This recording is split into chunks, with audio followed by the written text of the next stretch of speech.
वेद जो पढ़ लिया, एक ब्राह्मण का बेटा मर गया, तो वो पढ़ा था कहाँ जाकर के, जंगल में जाकर वो वेद पढ़ा था।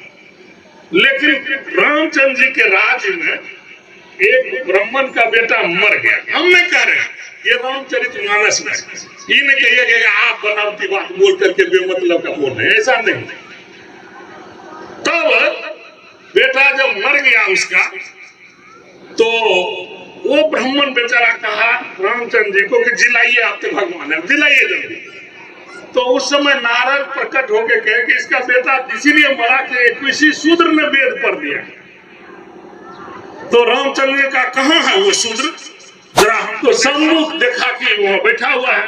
तो जब रामचंद्र जी उनसे बात की तो रामचंद्र जी बड़ी प्रशंसा करने लगे, बाप रे बाप, इस जंगल में इतना विद्वान कहाँ से आ गए।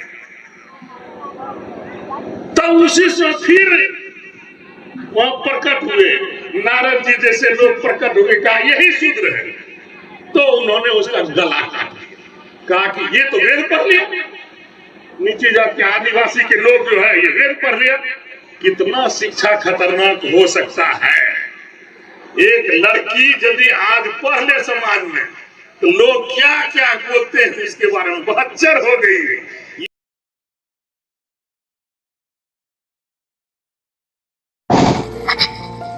मैं एक शिक्षक,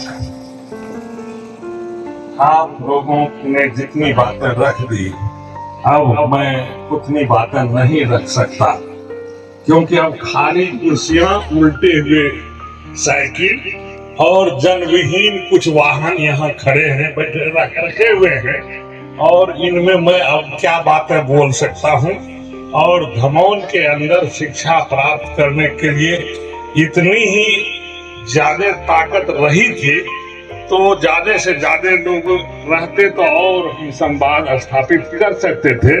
लेकिन जो कुछ भी है वो हमारी बहुत बड़ी शक्ति है कि आप लोग बड़े धैर्य से इस अंतिम वक्ता के लिए आप जो है सुनने के लिए आप बैठे थे। शिक्षा बहुत खतरनाक, बहुत खतरनाक। यदि शिक्षित होइएगा तो आपको समाज में भी कहेगा ये देखिए लफड़ा। कैसे खतरनाक है इसके बारे में थोड़ा सा सुनना जरूरी है। एक समय था, बहुत पुराने समय, तो एक उस समय शस्त्र विद्या दी जाती। उस समय इस तरह से किताब की बातें कम होती थी। शास्त्रों के शस्त्र, शस्त्र मतलब हथियार की शिक्षा दी जाती थी कि कैसे धनुष चलाओगे, कैसे तीर चलाओगे, कैसे तलवार चलाओगे। तो उस समय एक भील था, उस भील ने सोचा कि मैं भी एक बहुत बड़ा धनुर्धर, धनुष का वीर बन जाऊं और धनुष की शिक्षा में पारंगत हो जाऊं। तो जंगलों के बीच में उसने यह सुन लिया था कि एक कोई हमारा बहुत बड़ा गुरु है जो धनुष चलाता है, धनुष सिखाता है। तो उसको मने मन उसको गुरु बना लिया। लेकिन गुरु कभी उसको शिक्षा देने के लिए नहीं गया, लेकिन अपने मन में ही वो उसे गुरु मान करके उसका एक मूर्ति बना दिया। और रोज दिन वो धनुष सुबह में 3-3 बजे भोर को उठ करके धनुष चलाता था और सीखता था। सीखते सीखते इतना बड़ा धनुर्धर हो गया। वो जाति का भील था, वो जंगल में जाति, नीची जाति का आदमी था। वो इतना बड़ा धनुर्धर हो गया कि एक बार वह सुबह में 3 बजे भोर में वह धनुष चला रहा था। तो यही जिसको गुरु माना था वो कुछ अपने विद्यार्थियों को लेकर के उसके बगल से गुजर रहा था। तो उस गुरु के साथ 5 बड़े बड़े धनुर्धर भी थे। तो उसके साथ एक कुत्ता, तो कुत्ता जब आगे आगे गया तो जो ये भील था वो जब अभ्यास कर रहा था धनुष का, तो उसको देख करके भूखने लगा। उसका बाल बड़ा बड़ा था, क्योंकि वो तो आदिवासी था, भील था। लेकिन उसको देख कर जब कुत्ता भूखने लगा तो उसको महसूस हुआ कि हमारे इस विद्या को हासिल करने में कुत्ता अपनी आवाजों से हमें डिस्टर्ब कर रहा। तब उसने अपने धनुष्वान को निकाला और एक ऐसा तीर मारा कि कुत्ता का मुंह बंद हो गया। कुत्ता का मुंह बंद हो गया। उस धनुर्धर का नाम आप लोग जानिए।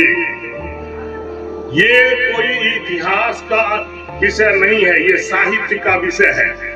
और इसलिए साहित्य के विषय में ऐसे ऐसे कहानियां आती हैं और उनको जानने की जरूरत है। उसका नाम था एकलव्य और गुरु माना था उसने द्रोणाचार्य को, एक ब्राह्मण को। ये जो 5 धनुर्धर जा रहे थे द्रोणाचार्य के पीछे में, उसमें उन्होंने द्रोणाचार्य ने सोचा था कि एक ऐसा हम शिष्य पैदा करेंगे जिसके सामने दुनिया नतमस्तक होगी।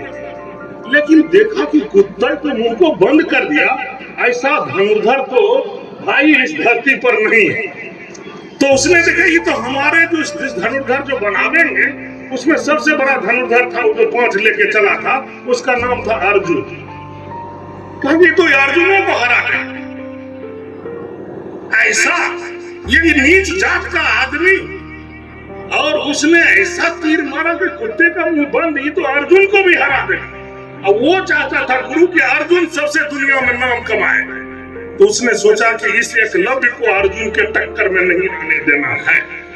तो उसने एकलव्य को कहा कि तुम्हारा गुरु कौन है? उसने कहा गुरु तो आप ही है, आप ही का जो है पुतला बना करके हम अभ्यास करते हैं। कहा गुरु दक्षिणा। तो ब्राह्मण गुरु था। उन्होंने कहा अच्छा तो गुरु दक्षिणा दो, जब इतना शिक्षा प्राप्त कर लिया तो गुरु दक्षिणा दो। कहा कि मैं हाजिर हूँ, मुझसे गुरु दक्षिणा लीजिए। एकलव्य को देखा कि एकलव्य जिस चीज के लिए जाना जाता, कहा कि तुम तो तुम्हारा अंगूठा इतना है कि किसी भी धनुष को चलाते हो तो नंबर 1 में जा सकते हो। तो देखा कि अर्जुन से नीचे हो जाए, उसने कहा तुम अपना अंगूठा दे, अंगूठा कटवा लिया उससे। तो बेचारा अब जो है अब धनुष नहीं चला सकता था और अर्जुन से नीचे किया। तो ये मैं बता रहा हूं कि हर काल में नीची जातियों के लोग पढ़ने में श्रेष्ठ थे और एकलव्य उस समय अर्जुन से ज्यादा श्रेष्ठ था। इसीलिए उस श्रेष्ठ एकलव्य को नीचा करने के लिए, अर्जुन को ऊपर रखने के लिए, ये गुरु कैसा घटिया जैसा गुरु था जिसने कि उसका अंगूठा कटवा लिया। एक एकलव्य का किस्सा हो गया।